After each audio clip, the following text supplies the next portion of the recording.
Prawns up and welcome to Headbanger's Kitchen. It's story time, folks. Now very recently I made a recipe for some delicious keto iced tea and I did 3 epic flavors and one of those flavors was blueberry. Click here on the I button if you haven't seen that video. Now to take the photograph of my blueberry iced tea, I needed some fresh blueberries for decoration. So I ordered myself some, and let me tell you, blueberries are not easy to find in India, and when you do find them, they are expensive. So here I was with a beautiful photograph of my blueberry iced tea and a whole bunch of blueberries. Now I could have eaten those blueberries just as they were, but I said to myself, let's make a recipe. And that's why here we are today making a keto blueberry muffin. Anyway, enough jibber jabber, let's get cooking.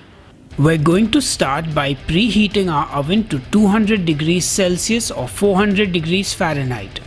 Get out your mixing bowl and add in 15 grams of butter and then pop it in the microwave for 20 seconds to melt. To your melted butter, add your keto sweetener, and I'm using Lakanto maple flavored syrup because I like the sweetness and the taste.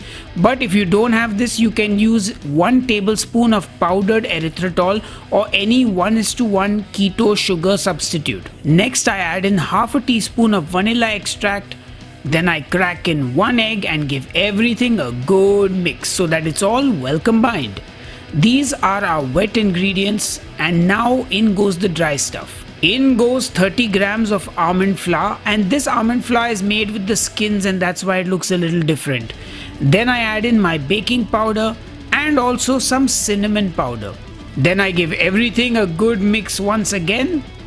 And to the batter I add my blueberries, which I fold into the mixture. And I felt like adding a few more, so I added that in and gave it a final fold. Now I take an oven-proof ramekin, a bit of butter on my finger, and I give that ramekin a good rub down. Up and down and round. Make sure you grease it up really well.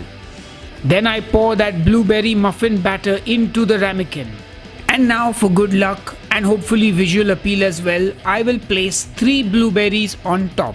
You can then either pop it into your microwave for 90 seconds to cook, or like me, you can bake it in your oven for about 12 to 15 minutes.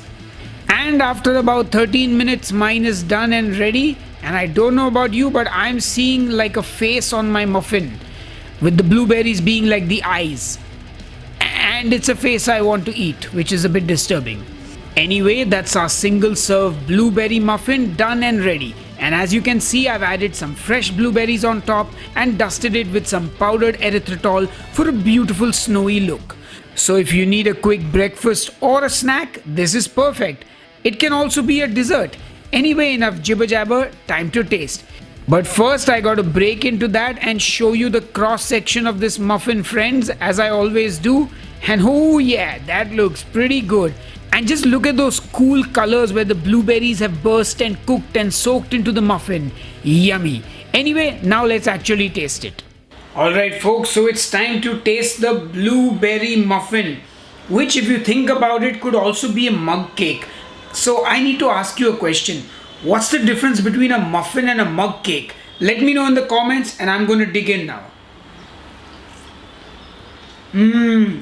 Oh, the first thing that hits you is those cooked blueberries, and the cake or the muffin rather is soft and it's light and buttery. Oh, it's yummy. I could have put some more of that maple syrup in this, probably 2 tablespoons instead of 1, but it's still so delicious. Wow. And I love the additional fresh berries on top. Oh, that's so good. Fresh and very delicious. Anyway, I'm going to go and enjoy the rest of this, and I will see you guys on the next episode of Headbanger's Kitchen. Until then, cheers and keep cooking.